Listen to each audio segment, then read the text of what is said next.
Lombardía, abril de 1522.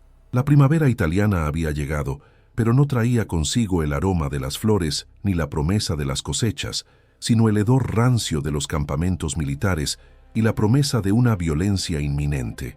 El Ducado de Milán, la joya más preciada del norte de Italia, era el escenario de un juego de ajedrez mortal entre dos titanes, el rey Francisco I de Francia y el emperador Carlos V de España y Alemania. Pero en el terreno, lejos de los palacios y las intrigas diplomáticas, la realidad era mucho más sucia, más desesperada y mucho más peligrosa. El ejército francés, comandado por Odet de Foix, vizconde de Lautrec, era una fuerza formidable sobre el papel. Contaba con la caballería pesada más famosa de la cristiandad, los gendarmes franceses, y lo más importante, contaba con el núcleo de infantería más temido del mundo conocido, los mercenarios suizos. En 1522, los suizos no eran los guardias ceremoniales que conocemos hoy, eran los amos absolutos del campo de batalla. Eran gigantes que marchaban en formaciones de erizo, falanges impenetrables de picas que habían destrozado a los ejércitos de Borgoña, que habían humillado al Sacro Imperio y que vendían su lealtad al mejor postor.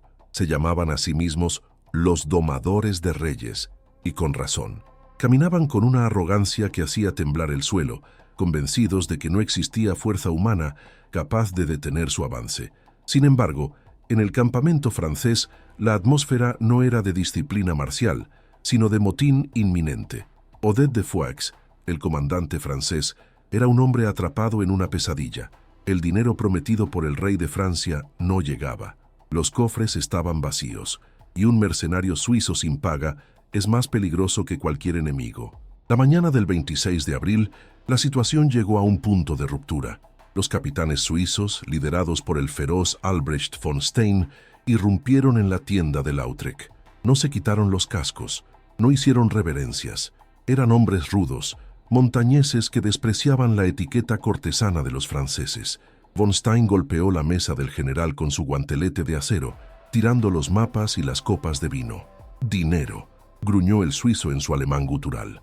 «Queremos nuestra paga, ahora». Lautrec, un aristócrata orgulloso, intentó mantener la compostura, aunque sentía el sudor frío bajando por su espalda. «El dinero está en camino, señores. El rey ha enviado las carretas. Solo debéis tener paciencia unos días más». La risa de los suizos fue un sonido áspero como piedras moliéndose entre sí. «Llevamos semanas escuchando vuestras promesas francesas», escupió von Stein. «Nuestras mujeres en los cantones tienen hambre. Nuestras bolsas están vacías. No esperaremos más. Tenéis dos opciones, general. O nos dais el dinero hoy, o nos dais batalla mañana. Si no hay batalla para saquear a los españoles, nos marchamos a casa y os dejamos aquí solos para que los imperiales os degüellen». El ultimátum era brutal y simple. Geld oder Blut, dinero o sangre.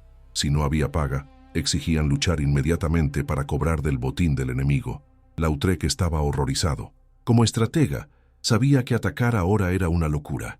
El ejército imperial español, comandado por el astuto Próspero Colonna y el brillante Fernando de Ávalos, marqués de Pescara, se había atrincherado en una posición defensiva formidable cerca de una casa de campo llamada Bicoca.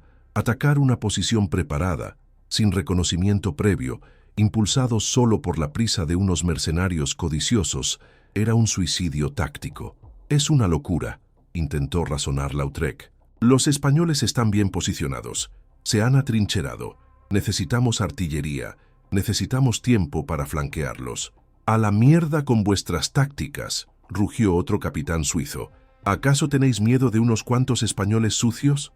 ¿Miedo de sus palitos de madera? Nosotros somos los suizos. No necesitamos maniobras. Marcharemos de frente, pasaremos por encima de sus zanjas y los aplastaremos como a insectos. ¿Desde cuándo el león necesita estrategia para matar a la rata?» La arrogancia de los suizos era tan densa que les cegaba. Despreciaban profundamente a la infantería española. En ese momento de la historia, los tercios, tal como los conocemos, estaban aún naciendo. Los suizos veían a los arcabuceros españoles como cobardes que mataban a distancia porque no tenían el valor de cruzar las picas. Veían la pica seca española como una imitación barata de su propia técnica maestra. Estaban convencidos de que, en el momento del choque, la furia helvética rompería cualquier línea formada por esos hombrecitos del sur. Lautrec, acorralado y temiendo que su ejército se disolviera esa misma tarde, cedió. Firmó la sentencia de muerte de miles de hombres con un gesto de cansancio. «Está bien», dijo con voz apagada. «Mañana atacaremos Bicoca. Que Dios se apiade de nosotros». Los suizos vitorearon golpeando sus corazas. «Mañana comeremos en Milán», gritaron, «y cenaremos con el oro español». Mientras tanto, a unos pocos kilómetros de distancia, en los terrenos de la mansión de Bicoca, el ambiente era radicalmente distinto. No había gritos, no había exigencias, solo había el sonido rítmico y constante del metal mordiendo la tierra. Clac, shh, clac, shh. Miles de palas. El ejército imperial estaba acabando. Próspero Colonna, un viejo condottiero italiano al servicio de España, sufría de gota y se movía con dificultad, pero su mente era tan afilada como una daga florentina. Había elegido el terreno con la precisión de un maestro. La posición de Bicoca estaba protegida en sus flancos por canales de riego y terreno pantanoso.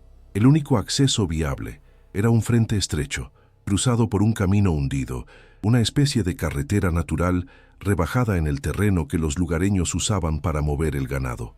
Fernando de Ávalos, el marqués de Pescara, el verdadero alma de la infantería española, caminaba entre sus hombres. Ávalos era un noble, pero tenía el corazón de un soldado raso. Comprendía, mejor que nadie en su época, que la guerra estaba cambiando. Sabía que la carga medieval estaba muerta y que el futuro pertenecía al fuego y a la disciplina. Más profundo, ordenaba Ávalos a los zapadores, quiero que ese camino hundido sea una tumba. Bajad el nivel del suelo, alzad el talud, haced que cuando los suizos lleguen tengan que mirar hacia arriba para ver vuestras botas.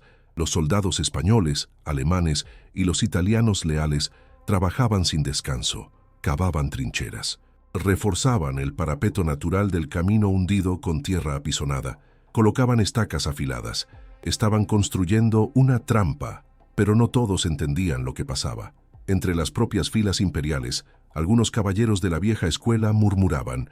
Les parecía poco honorable esconderse detrás de la tierra. ¿Nos hemos convertido en topos, mi señor?, preguntó un joven oficial de caballería a Ávalos, mirando con disgusto sus botas llenas de barro. ¿No deberíamos salir al campo y enfrentarlos espada contra espada? Dicen que los suizos se están riendo de nosotros. Dicen que nos escondemos porque tememos a sus picas. Ávalos se detuvo y miró al joven con una intensidad que le heló la sangre. Se limpió el barro de las manos con un trapo. «Deja que rían, muchacho», respondió Ávalos con una sonrisa fría. «La risa hincha los pulmones, hace que el blanco sea más grande para nuestros arcabuces. ¿Crees que cavamos porque tenemos miedo? No, cavamos porque soy un buen granjero, y mañana esta tierra va a necesitar mucho abono. Los suizos nos lo van a traer ellos mismos». La estrategia de la pica seca en Bicoca no iba a ser ofensiva. Iba a ser la demostración definitiva de la defensa activa. Ávalos colocó a sus arcabuceros en 4 filas sobre el talud del camino hundido. Detrás de ellos, ocultos y esperando, estaban los piqueros alemanes, los Landsknechts y los españoles. La idea era simple y terrorífica: convertir el camino hundido en una zona de muerte donde la superioridad numérica de los suizos no sirviera de nada. Pero los exploradores franceses que observaban desde la distancia no veían la trampa, solo veían tierra removida. Volvieron al campamento de Lautrec con informes despreciativos. «Están asustados», informaron a los capitanes suizos. «Se han encerrado en una granja, han levantado un muro de tierra como campesinos protegiendo sus huertos. No se atreven a salir». Albrecht von Stein, el líder suizo, soltó una carcajada estruendosa al oírlo, golpeando su muslo. «¿Lo veis?», gritó a sus hombres. «Son cobardes. Saben que no pueden resistir el empuje de nuestras picas. Creen que un montículo de tierra nos detendrá. Mañana pasaremos por encima de esa zanja sin ni siquiera romper el paso. Será una carrera para ver quién mata al primer español». La noche cayó sobre Lombardía. En el campamento francés, los suizos celebraban por adelantado. Bebían el vino que les quedaba, afilaban sus alabardas y cantaban canciones obscenas sobre las mujeres españolas. La confianza era absoluta. Se sentían invulnerables. Habían derrotado a Carlos el Temerario. Habían conquistado Milán antes. Eran la fuerza irresistible de la naturaleza. En el campamento imperial, el silencio era absoluto. Ávalos había dado orden de apagar los fuegos para no revelar la disposición exacta de las tropas. Los arcabuceros españoles limpiaban sus armas en la oscuridad. Sabían que al día siguiente se enfrentarían a una marea humana. Muchos rezaban, otros escribían cartas mentales a sus familias en Castilla o Extremadura. Un viejo sargento de arcabuceros, un hombre llamado Julián que había perdido 2 dedos en una batalla anterior, revisaba la mecha de su arma. A su lado, un recluta joven temblaba, no de frío, sino de anticipación. «Dicen que son gigantes, sargento», susurró el chico. «Dicen que nunca pierden». Julián escupió al suelo. «Son hombres, chaval. Y son hombres orgullosos. Ese es su problema. Caminan tan alto, con la nariz tan arriba, que no miran dónde ponen los pies. Mañana, cuando lleguen a la zanja, verán que la pica seca española tiene un amigo». «¿Qué amigo?», preguntó el recluta. Julián palmeó la culata de madera de su arcabuz. «El plomo, hijo. El plomo no respeta a los gigantes. El plomo solo respeta la puntería». La madrugada del 27 de abril llegó con una neblina baja que cubría los campos de Bicoca. El sol apenas comenzaba a teñir el cielo de un rojo pálido, el color de la sangre diluida. En el bando francés, Lautrec intentó una última vez imponer la razón. Ordenó un bombardeo de artillería previo para ablandar las posiciones españolas. Quería usar sus cañones para destrozar el parapeto de tierra antes de enviar a la infantería. Era la decisión lógica, era la decisión correcta, pero los suizos no tenían paciencia para la lógica. «¡No!», gritó von Stein, «la artillería es lenta, el humo nos cegará. Si esperamos, los españoles podrían huir. Atacaremos ahora sin cañones. Nuestra carne es más dura que el hierro». Y así, cometiendo el error supremo de despreciar al enemigo y a la tecnología, los suizos formaron sus 2 grandes cuadros, 15.000 hombres en total, divididos en 2 columnas masivas de picas. Eran bosques de madera en movimiento. Tambores profundos marcaban el paso. Las banderas de los cantones, Berna, Zúrich, Uri, Schwyz, ondeaban al viento de la mañana. Lautrec, viendo que no podía detenerlos, ordenó a su caballería que intentara un flanqueo para apoyar el ataque suicida, pero en su corazón sabía que la batalla se decidiría en el centro, se decidiría en el choque entre la arrogancia suiza y la trampa española. Desde la posición imperial en lo alto del talud del camino hundido, Fernando de Ávalos observaba el avance. Veía la masa inmensa acercarse, veía los colores brillantes, las plumas, el acero pulido. Parecía una ola imparable capaz de tragar el mundo. Se giró hacia sus arcabuceros. Estaban tendidos en el suelo o arrodillados tras el parapeto de tierra, invisibles para el enemigo. Ávalos levantó la mano, pidiendo calma. «No disparéis», ordenó con voz tranquila, casi un susurro que fue repetido por los cabos a lo largo de la línea. «Dejad que se acerquen. Dejad que crean que estamos dormidos. Dejad que se rían un poco más». Los suizos aceleraron el paso. Al ver que los españoles no disparaban, su confianza se disparó hasta la euforia. «¡Están huyendo!», gritaban. «Han abandonado el muro». Comenzaron a correr. La disciplina perfecta de la falange suiza se aflojó ligeramente por la prisa de llegar primero al saqueo. Von Stein iba en primera fila, con su alabarda en alto, gritando desafíos. Ya podía ver la tierra removida del parapeto, ya casi podía oler el miedo de los españoles. Pero lo que von Stein no sabía, lo que ninguno de esos 15.000 hombres sabía, era que no estaban corriendo hacia una victoria fácil. Estaban corriendo hacia el interior de una máquina de picar carne que Fernando de Ávalos había diseñado meticulosamente para ellos. A 100 metros, la pica seca seguía en silencio. A 50 metros, el silencio era ensordecedor. A 30 metros, los suizos llegaron al borde del camino hundido, y entonces la tierra se abrió. La trampa de Bicoca estaba a punto de cerrarse. La arrogancia de un ejército que se creía divino estaba a punto de encontrarse con la realidad industrial de la guerra moderna. Los suizos habían despreciado la pala, habían despreciado la trinchera y habían despreciado al soldado español. En los próximos minutos pagarían por cada uno de esos desprecios con una moneda que no tenía devolución. La risa estaba a punto de terminar. El estruendo estaba a punto de comenzar. La distancia se cerraba rápidamente. Los 15.000 mercenarios suizos, la infantería más temida del mundo, corrían hacia las posiciones españolas con un estruendo que hacía temblar la tierra lombarda. Sus picas de 5 metros, alzadas hacia el cielo como un bosque de agujas en movimiento, creaban un sonido sibilante al cortar el aire. Gritaban insultos, cantaban himnos de guerra y rugían promesas de saqueo. Estaban borrachos de su propia leyenda, convencidos de que los españoles, agazapados tras su montículo de tierra, ya estaban temblando, listos para tirar las armas y huir. Desde la retaguardia francesa, la artillería de Lautrec intentó disparar un par de salvas para cubrir el avance, pero los suizos se movían tan rápido, impulsados por su codicia y su desprecio por el enemigo, que se interpusieron en la línea de fuego de sus propios cañones. «¡Cesad el fuego!», gritaban los artilleros franceses frustrados. «Esos idiotas corren hacia su propia muerte». Pero Albrecht von Stein y sus capitanes no escuchaban. Solo veían el parapeto de tierra acercándose. 100 pasos, 80, 60. En lo alto del talud, ocultos tras la cresta de tierra, los arcabuceros españoles esperaban. El marqués de Pescara, Fernando de Ábalos, caminaba agachado detrás de la primera fila. No llevaba yelmo para que sus hombres pudieran verle la cara. Su expresión era de una calma sobrenatural. Podía oír los gritos de los suizos, podía sentir la vibración del suelo por las miles de botas que golpeaban la tierra. «Soplad las mechas», susurró Ábalos. 1 millar de puntos rojos brillaron intensamente a lo largo de la trinchera cuando los soldados soplaron sobre las cuerdas de combustión lenta de sus arcabuces. El olor a azufre comenzó a mezclarse con el olor a tierra húmeda. «No disparéis a los hombres», instruyó un viejo cabo a sus reclutas. «Disparad a la masa. No podéis fallar, son una pared de carne». Los suizos llegaron al borde del camino hundido, y entonces la realidad les golpeó con la fuerza de un muro de ladrillos.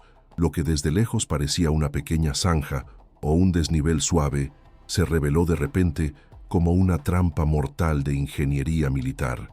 El camino estaba hundido más de 2 metros respecto al nivel del campo, y sobre el borde opuesto, los españoles habían levantado un talud de tierra apisonada de otros 2 metros, coronado con estacas afiladas.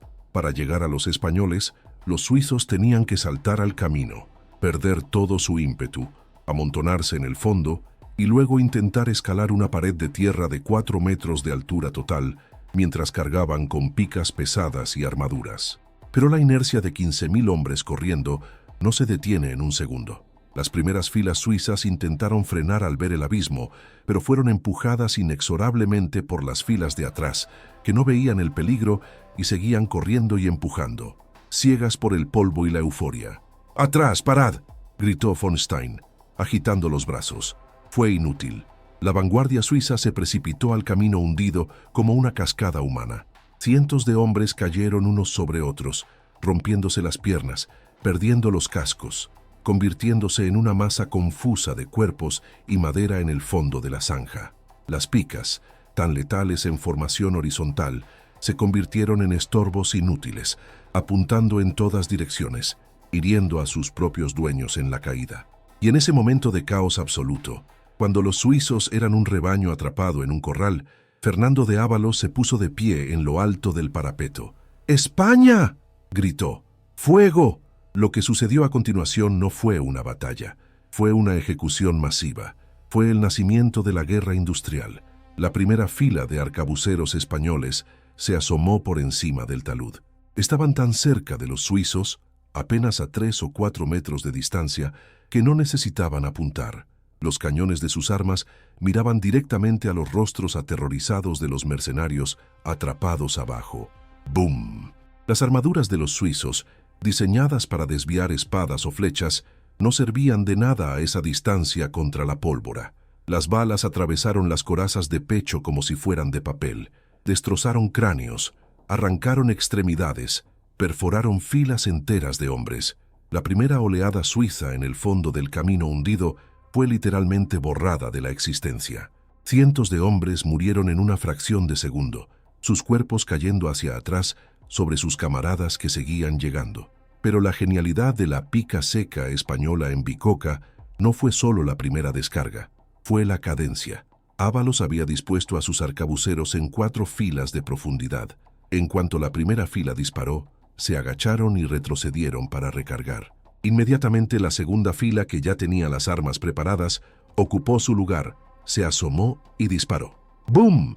Otra lluvia de plomo sobre la masa de carne suiza. Se agacharon. La tercera fila subió. ¡Bum! Luego la cuarta. ¡Bum! No había momentos de silencio para que los suizos pudieran recuperarse o escalar el muro.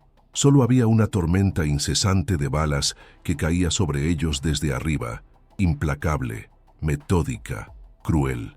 Abajo, en el camino hundido, el infierno se había desatado. Los suizos, orgullosos guerreros que habían humillado reyes, se encontraban atrapados en una ratonera. No podían avanzar porque el talud era demasiado alto y resbaladizo. No podían retroceder porque miles de sus compañeros seguían empujando desde atrás, ajenos a la masacre, empujándolos hacia la zona de muerte. «Están matándonos. No podemos alcanzarlos», gritaban los veteranos suizos, cubiertos de la sangre y los sesos de sus compañeros. Alzaban sus picas inútilmente hacia el humo, intentando pinchar a un enemigo que estaba fuera de su alcance, protegido por la tierra. Las balas españolas hacían estragos terribles en la densa masa. Una sola bala podía atravesar a 2 o 3 hombres debido a la compactación de la formación. Los cadáveres comenzaron a apilarse en el fondo de la zanja, creando una rampa macabra de carne muerta sobre la que los vivos intentaban trepar. Albrecht von Stein, el líder que había exigido la batalla, estaba en medio de la pesadilla. Había sobrevivido milagrosamente a las primeras descargas. Su armadura estaba abollada, su rostro negro por la pólvora. Vio cómo su ejército, la mejor infantería del mundo, estaba siendo desmantelado por unos hombres a los que ni siquiera podía tocar. La furia y la desesperación se apoderaron de él. «¡Arriba! ¡Subid!», rugía, agarrando a sus hombres y lanzándolos contra el talud. «Si llegamos arriba, están muertos. Son débiles, son cobardes». Impulsados por el fanatismo y la desesperación, algunos grupos de suizos lograron clavar sus alabardas en la tierra del talud y comenzaron a trepar. Ignoraban las balas que zumbaban a su alrededor. Trepaban sobre los muertos, resbalando en el barro sanguinolento, con los ojos inyectados en sangre, decididos a llegar a la cima y masacrar a los arcabuceros. Fue entonces cuando la segunda parte de la trampa de Ábalos entró en acción. Detrás de los arcabuceros españoles, esperando en silencio, estaban los piqueros. Pero no eran solo piqueros españoles. Había también lansquenetes alemanes, Landsknechts, al mando del temible Georg von Frundsberg. Los lansquenetes odiaban a los suizos con una pasión visceral. Eran rivales en el mercado de la guerra. Ambos usaban picas. Ambos vestían ropas extravagantes. Ambos eran crueles. Pero en Bicocca, los alemanes tenían la ventaja del terreno. Cuando los primeros suizos, jadeando y cubiertos de barro, lograron asomar la cabeza por encima del parapeto, creyendo que habían alcanzado a los arcabuceros, se encontraron con una sorpresa desagradable. Los arcabuceros españoles se abrieron paso lateralmente, como si fueran puertas correderas, y a través de los huecos emergieron las picas de los lansquenetes y de los españoles. «¿Buscabais picas?», gritó Frundsberg, un gigante de hombre, blandiendo un montante, espada de 2 manos. «Aquí tenéis vuestras picas». Los suizos, que estaban en una posición precaria, intentando mantener el equilibrio en el borde del talud, fueron recibidos con estocadas brutales en la cara y el pecho. No tenían apoyo, no tenían inercia. Eran blancos estáticos para los piqueros imperiales, que desde terreno firme y elevado los ensartaban como a peces en un barril y los empujaban de vuelta al foso. La visión era dantesca. Hombres cayendo hacia atrás desde lo alto del muro, con el pecho atravesado arrastrando a otros en su caída. La zanja se llenaba cada vez más. El nivel del suelo subía, pero no por tierra, sino por cadáveres. Sin embargo, la arrogancia suiza era difícil de matar. Se negaban a aceptar la derrota. No podían concebir que unos sucios españoles, con armas de fuego deshonrosas, pudieran vencer a la gloriosa fuerza de los cantones. Siguieron atacando, oleada tras oleada. Durante casi una hora, los suizos se lanzaron contra el muro de fuego. Los arcabuceros españoles disparaban hasta que los cañones de sus armas estaban tan calientes que quemaban las manos. Cambiaban de arma con los compañeros de atrás, o usaban trapos mojados para enfriarlos, y seguían disparando. Julián, el viejo sargento español, disparaba mecánicamente. Cargar, cebar, soplar, disparar. Cargar, cebar, soplar, disparar. No había emoción en sus movimientos, solo eficiencia. Veía a los gigantes suizos caer y no sentía pena, solo la satisfacción profesional de ver cómo la táctica funcionaba. «Dadle a ese del penacho rojo», gritaba a sus hombres, señalando a un capitán suizo que intentaba organizar una carga. 4 arcabuces dispararon a la vez. El capitán del penacho rojo desapareció en una nube de sangre. «Buen tiro. Siguiente». La masacre era tan unilateral que algunos cronistas de la época dijeron que los piqueros españoles en las filas traseras apenas tuvieron que luchar. La batalla la estaban ganando los arcabuceros y la pala. Finalmente, Albrecht von Stein, viendo que todo estaba perdido, decidió buscar una muerte digna de su leyenda. Logró trepar por el talud en un punto donde los cadáveres formaban una montaña lo suficientemente alta. Llegó a la cima. Se puso de pie, solo, frente a la línea imperial. «Soy Albrecht von Stein», gritó alzando su espada. «¿Quién se atreve a luchar conmigo?» Un arcabucero español, un joven de Extremadura que no entendía alemán y al que no le importaban los duelos medievales, simplemente levantó su arma. Estaba a 2 metros de distancia. Disparó. La bala golpeó a von Stein en la frente. El líder de los suizos, el hombre que había amenazado a los reyes de Francia, cayó muerto al instante, rodando de vuelta al foso con sus hombres. Su muerte marcó el punto de inflexión psicológico. Al ver caer a su líder, y al darse cuenta de que habían perdido a más de 3.000 hombres en menos de 1 hora sin haber logrado matar apenas a ningún español, el espíritu de los suizos se rompió. La invencibilidad era una mentira. La arrogancia no detenía las balas. «¡Atrás! ¡Atrás!», comenzaron a gritar desde las filas traseras. El pánico, que había estado contenido por la furia, ahora se desbordó. Los suizos, que nunca daban la espalda al enemigo, giraron y comenzaron a correr. Pero salir de la trampa era más difícil que entrar. El camino hundido estaba bloqueado por los muertos y por los hombres que aún intentaban avanzar desde atrás. Se produjo un tapón humano horrible. Los arcabuceros españoles, viendo que el enemigo se retiraba, se pusieron de pie sobre el parapeto para tener mejor ángulo y continuaron disparando contra las espaldas de los que huían. Era un tiro al pato en una feria macabra. Fue entonces cuando Fernando de Ávalos dio la orden final. La trampa había cumplido su función defensiva. Ahora tocaba cerrar la boca del lobo. «Picas abajo», ordenó. A ellos, los piqueros españoles y los lansquenetes alemanes saltaron desde el parapeto al camino hundido. Aterrizaron sobre los cuerpos de los suizos caídos, formaron rápidamente y comenzaron a avanzar sobre la masa desorganizada de los supervivientes. La pica seca, que había esperado pacientemente detrás de los arcabuces, ahora tenía sed. Los españoles avanzaban metódicamente, rematando a los heridos, empujando a los vivos, convirtiendo la retirada en una desbandada total.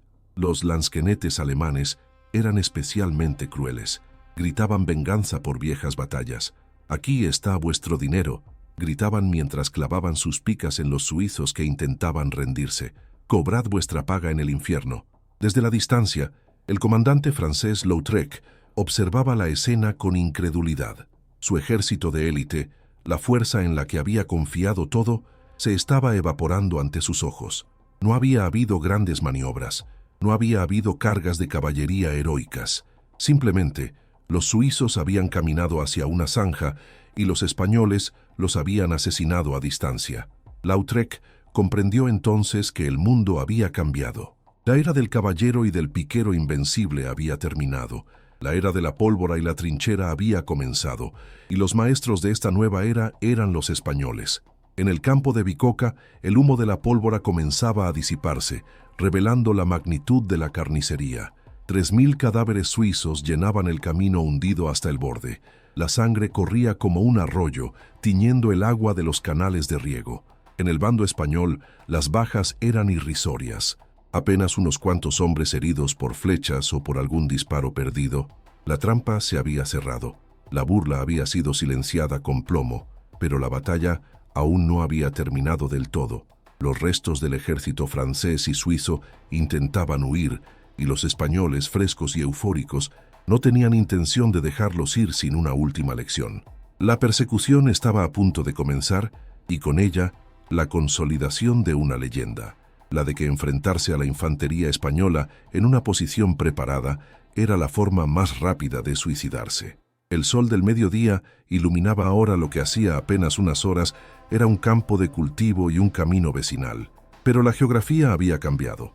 El camino hundido ya no era un camino, era una fosa común a cielo abierto. 3000 cadáveres suizos, la élite de la élite, yacían allí amontonados en un revoltijo grotesco de miembros, armaduras abolladas y picas astilladas. El silencio que había seguido al estruendo de los arcabuces era, si cabe, más aterrador. Solo se escuchaban los gemidos de los moribundos y el sonido húmedo de las botas de los lansquenetes alemanes que recorrían la zanja rematando a sus enemigos ancestrales. Desde la distancia, el vizconde de Lautrec, comandante del ejército francés, observaba la escena con una mezcla de horror e incredulidad. Su plan de batalla se había evaporado. Su infantería, el martillo con el que pensaba aplastar a los españoles, estaba rota. Y lo que era peor, estaba huyendo. La retirada suiza no fue una maniobra táctica ordenada, fue un rechazo total a la guerra.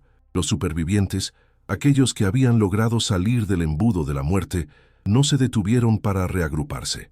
Caminaban con la mirada perdida, arrastrando sus picas o tirándolas al suelo. Pasaban junto a los escuadrones de caballería francesa sin mirarlos, ignorando los gritos de los oficiales que intentaban detenerlos.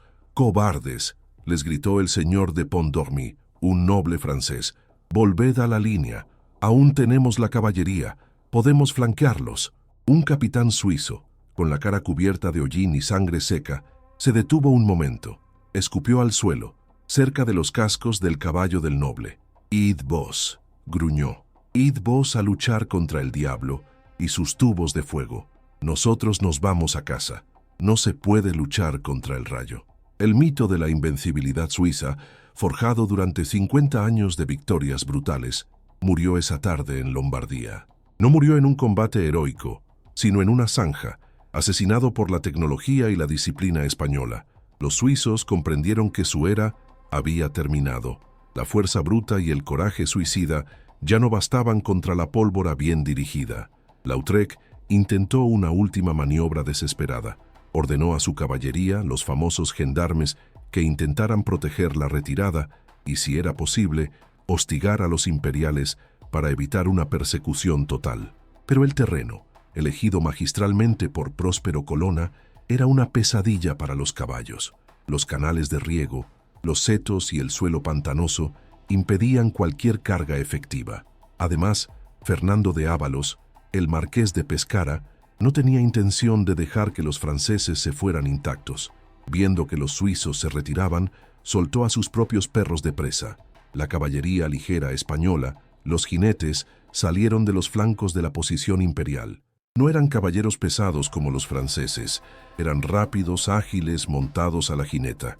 Acosaron a los franceses en retirada, disparando escopetas desde la silla, lanzando jabalinas, atacando y huyendo antes de que los pesados caballeros franceses pudieran girar sus monturas.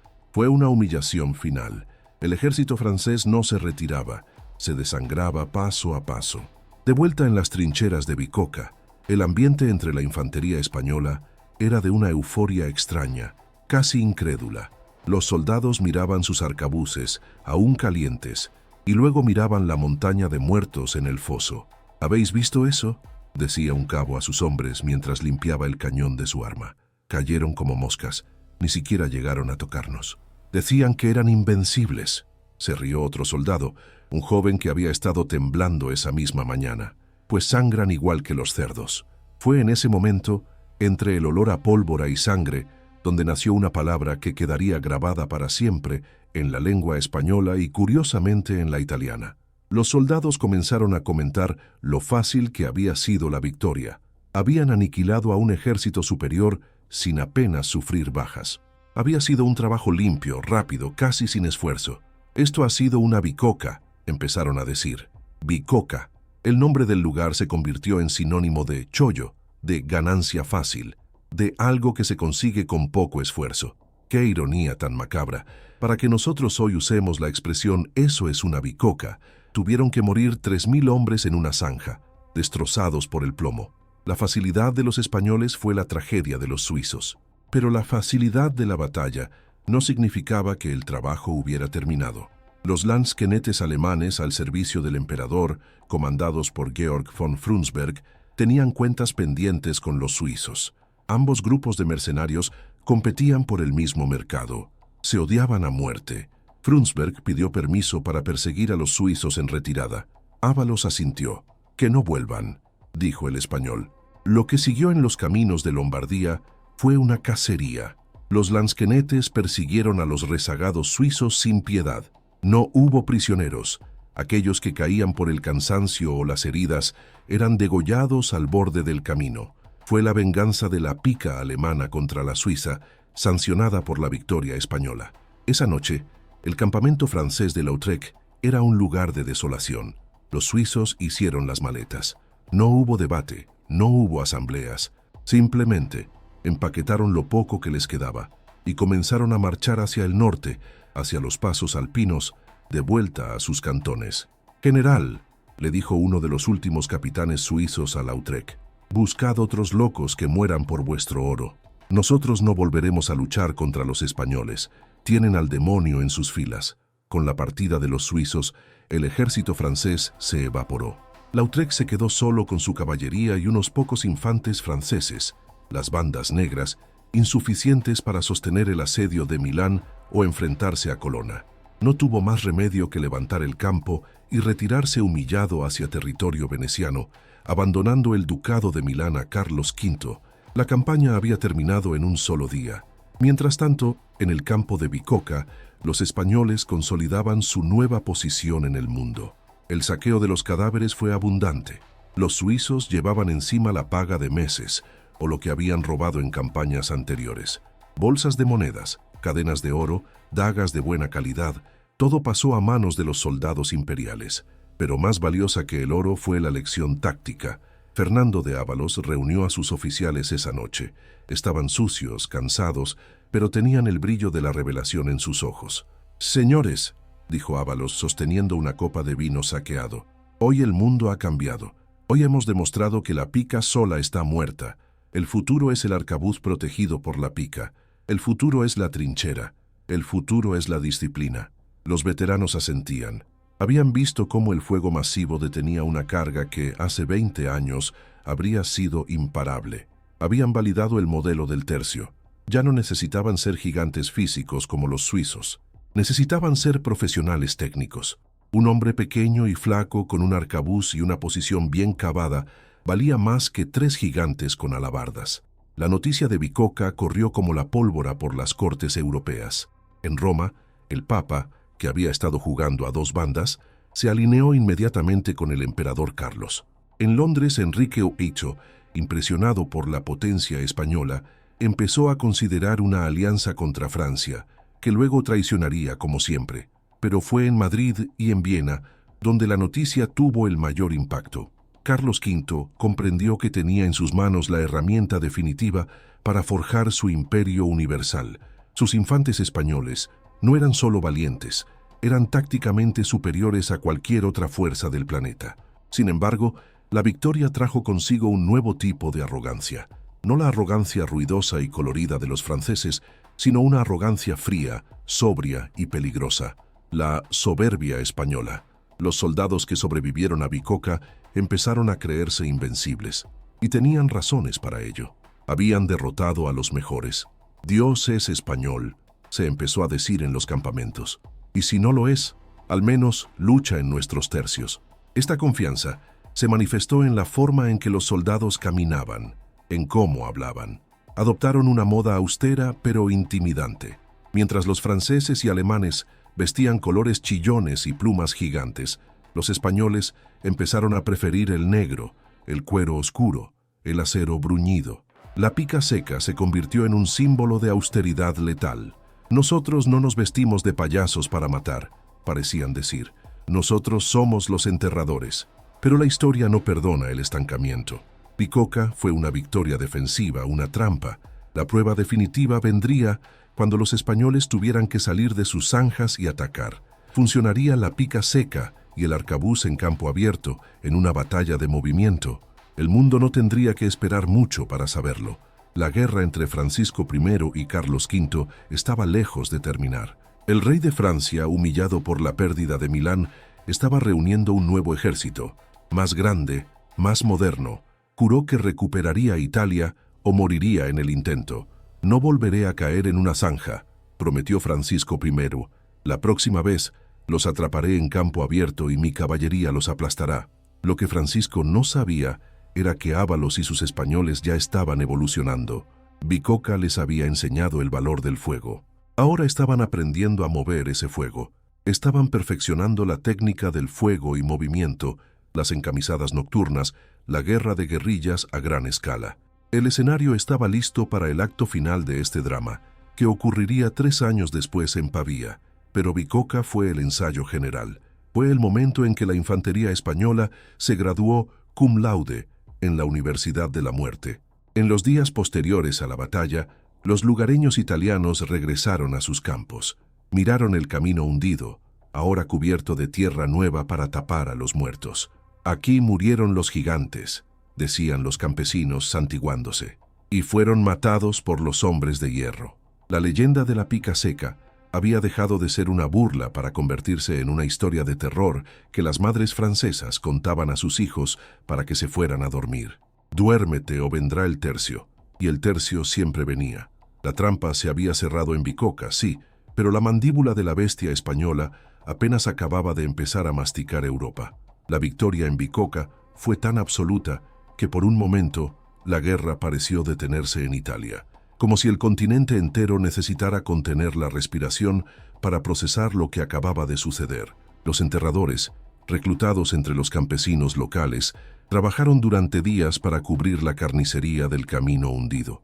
No había suficientes sacerdotes para dar la extrema unción a tantos muertos, así que las fosas comunes se cerraron con una oración rápida y el peso de la tierra lombarda. Pero aunque la tierra cubrió los cuerpos, no pudo cubrir el cambio sísmico que había ocurrido en el arte de la guerra. La pica seca había dejado de ser un objeto de burla. En las academias militares, o lo que pasaba por ellas en la época, en los salones de los reyes y en las tabernas de los soldados, la conversación había cambiado drásticamente. Ya no se hablaba de la furia de la carga suiza ni del honor de la caballería francesa. Se hablaba de fuego y tierra. Se hablaba de cómo un marqués español, Fernando de Ávalos, había usado una pala para derrotar a la historia. Sin embargo, la lección de Bicocca no fue aceptada inmediatamente por todos. El rey Francisco I de Francia, al recibir la noticia en París, se negó a creer que sus invencibles suizos y sus nobles gendarmes hubieran sido derrotados por campesinos con arcabuces. Su orgullo herido le cegó ante la realidad táctica. En lugar de adaptarse, en lugar de estudiar por qué había perdido, decidió doblar la apuesta. «Si los españoles ganaron, fue porque se escondieron», declaró Francisco I a su corte. «Ganaron porque lucharon como ratas en un agujero, pero yo los sacaré de allí. Los obligaré a luchar en campo abierto, donde el honor y la caballería todavía reinan, y allí los aplastaré». Esta obstinación real llevaría 3 años más tarde al desenlace final de este drama en la batalla de Pavía, 1525. Bicocca fue el ensayo general, Pavía sería la obra maestra. Y la conexión entre ambas es directa. Los veteranos españoles que sobrevivieron a Bicocca, aquellos que vieron cómo el fuego disciplinado destrozaba a la masa, llevaron esa confianza de acero a Pavía. Allí volverían a usar la pica seca y el arcabuz no solo para detener una carga, sino para capturar al propio rey de Francia. La semilla plantada en la zanja de Bicocca floreció en la captura del monarca más poderoso de la cristiandad. Pero volvamos al legado inmediato de la trampa que se cerró. La batalla transformó la estructura misma del ejército español.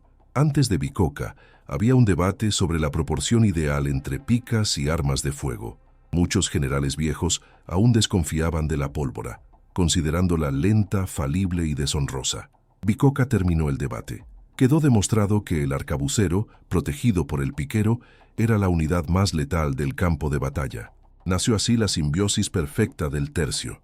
La pica se convirtió en la muralla móvil, el castillo portátil que protegía a los arcabuceros de la caballería y de la infantería enemiga mientras recargaban, y el arcabuz se convirtió en el martillo que golpeaba al enemigo a distancia, obligándolo a romperse antes de llegar al contacto. Era un sistema de armas combinadas que funcionaba con la precisión de un reloj, y en el centro de ese reloj estaba el soldado español.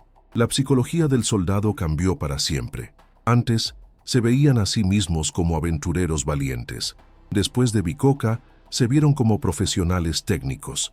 Entendieron que la guerra no se ganaba gritando más fuerte o corriendo más rápido, sino manteniendo la formación, cavando la trinchera más profunda y disparando con la mayor frialdad. «Dejad que ellos lleven las plumas», decían los sargentos a los nuevos reclutas. «Nosotros llevaremos las palas, porque la pala cava la tumba donde caerán sus plumas».